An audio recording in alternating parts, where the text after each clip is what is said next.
မင်္ဂလာပါရှင် Link Vlog မှာကြိုဆိုပါရရှင်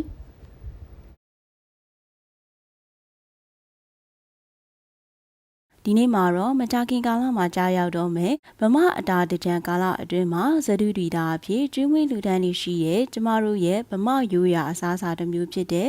မုတ်လက်ဆောင်မှာထညက်မုတ်လက်ဆောင်နဲ့အုံနှုတ်မုတ်လက်ဆောင်လုပ်နည်းတွေကိုပြန်လည်မျှဝေပေးသွားမှာဖြစ်ပါတယ်ရှင်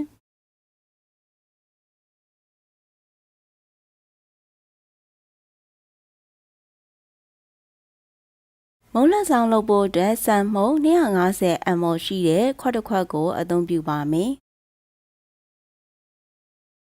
စံမှုန့်ထဲမှာအဆိုင်ခဲတွေမရှိစေဖို့အတွက်ဇကာတိုက်ချပေးပါမယ်။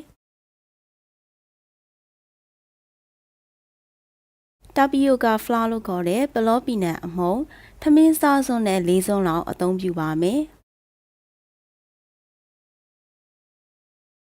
ပလောပီနတ်မှုန့်တွေကိုလည်းဇကာတိုက်ချပေးပါမယ်။ရေကိုနည်းနည်းချင်းစီထည့်ပြီးစံမှုန့်နဲ့ပလောပီနတ်မှုန့်တွေတဖြည်းဖြည်းနဲ့ရေထဲမှာပျော်ဝင်လာပြီးချုံးမွေ့လာတဲ့အထိကိုမှွေပေးပါမယ်။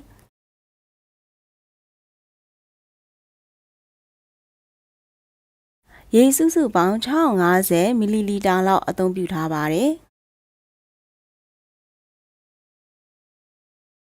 စံမုန့်နဲ့ပလောပီနတ်မှုန့်တွေရေထဲမှာပျော်ဝင်ပြီးချုံးမွေ့လာတဲ့အထိကိုမှွေပေးပါမယ်။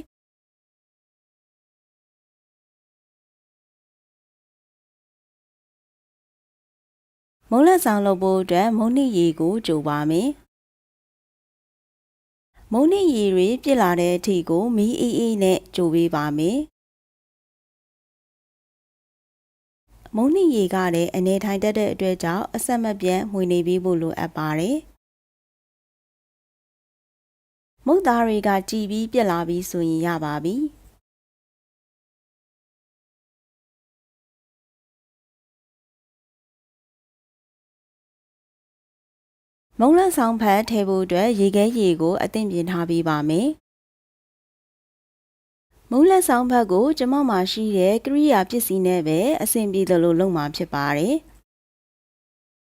မုံလက်ဆောင်ဖက်ရဖို့အတွက်မုတ်သားကိုဇကားပေါ်မှာတင်ပြီးအပေါ်ကနေဖိချပေးပါမယ်။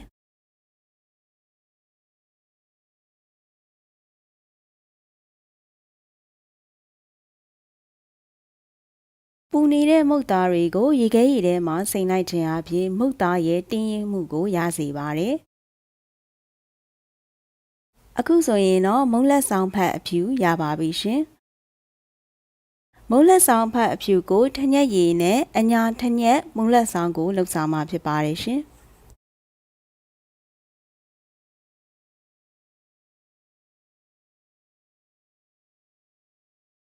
မုံလက်ဆောင်ဖက်အစိမ်းလုပ်ဖို့အတွက်စိုးမွေးရွက်တွေကိုကြိတ်ပါမယ်။စိုးမွေးရွက်တွေကိုအနေတော်အနေထားနဲ့လှီးဖြတ်ထားပြီးရေ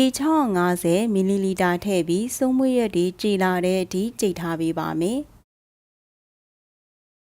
မုံလက်ဆောင်အစိမ်းအတွက်စံမှုန့်250မီလီလီတာရှိတဲ့ခွက်တစ်ခွက်ကိုအသုံးပြုပါမယ်။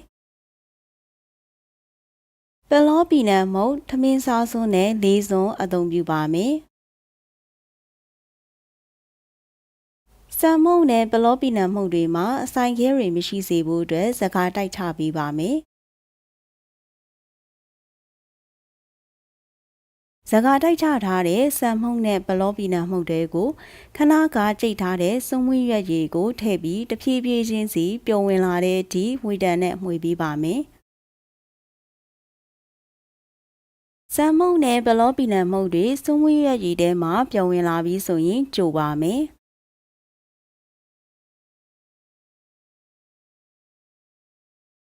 ကျိုမတ်အိုးတွေကိုခဏကအနှစ်ဆက်ထားတဲ့မုံနှစ်ရည်ကိုထည့်ပါမယ်။မုံနှစ်ရည်ကိုမီးအေးအေးနဲ့အဆက်မပြတ်မှွေပေးနေပါမယ်။မုံနှစ်ကိုမှွေနေရင်းနဲ့မုံနှစ်ကလည်းပြစ်လာပြီးအယောင်ကလည်းကြီးလာပြီးဆိုရင်မုံလက်ဆောင်ဖက်လုပ်ဖို့အတွက်အဆင်သင့်ဖြစ်ပါပြီ။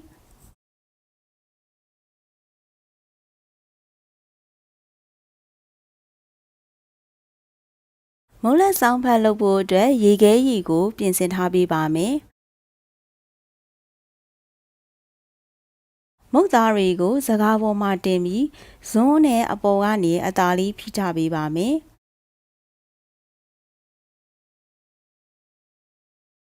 မုတ်သားရဲ့မပြစ်မကျဲအနေအထားကမုံလက်ဆောင်အဖက်လုပ်ဖို့အတွက်အကောင်းဆုံးနဲ့အဆင်ပြေဆုံးအနေအထားဖြစ်ပါတယ်။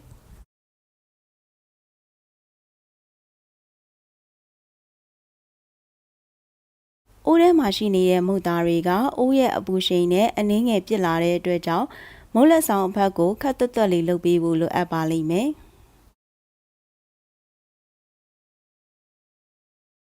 အခုဆိုရင်စုံမွေးနဲ့သင်းနေတဲ့မုံလက်ဆောင်အစိမ်းရောင်ရပါပြီရှင်။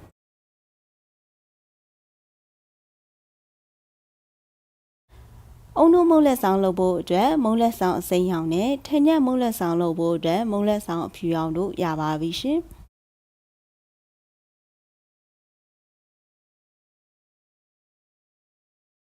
အုံနိုးရတာအနေငယ်ပေါ်လွင်စေအောင်အတွက်အုံနိုးရည်ထဲမှာစားအနေငယ်ခတ်ပါမယ်။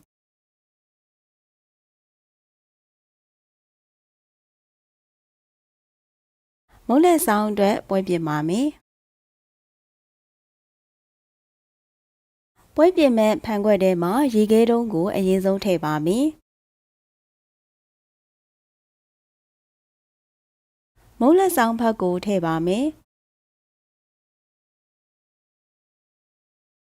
မုံလက်ဆောင်ဖက်ကိုအရင်ထည့်သည်ဖြစ်စေရေခဲတုံးကိုအရင်ထည့်သည်ဖြစ်စေကိုကြိုက်နေတဲ့သလိုပြင်ဆင်နိုင်ပါတယ်။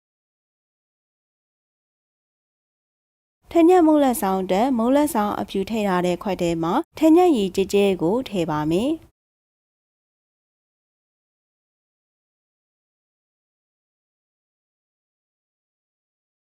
အုံဒီဖက်နဲ့နှမ်းတော်စေးကိုထည့်ပြီးအလှဆင်ပါမယ်။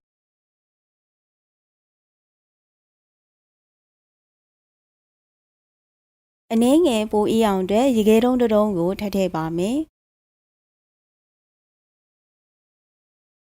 အခုဆိုရင်တော့ထညက်မုံလက်ဆောင်ဖက်တစ်ခွက်ရပါပြီရှင်။အုံနိုးမုံလက်ဆောင်တက်မုံလက်ဆောင်အစိမ်းရောင်တွေကိုအုံနိုးရည်ထည့်ပါမယ်။အုံနိုးရည်နဲ့ထညက်ရည်ရဲ့အပြည့်အကျဲအချိုရတာကိုကိုယ်စိတ်ကြိုက်ပြုပြင်ပါရှင်။အခုဆိုရင်တော့အုံနိုးမုံလက်ဆောင်တစ်ခွက်ရပါပြီရှင်။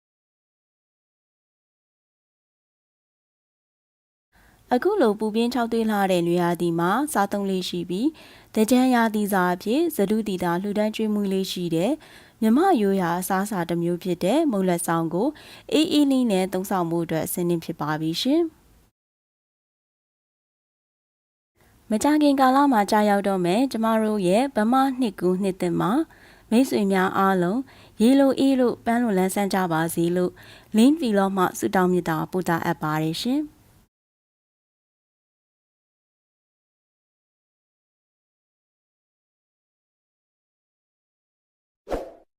ကျမရဲ့ vlog တွေကိုကြိုက်နှစ်သက်တယ်ဆိုလို့ရှိရင် subscribe နဲ့ notification နှိပ်ပြီးတော့လည်းအားပေးထားကြပါအောင်ရှင်။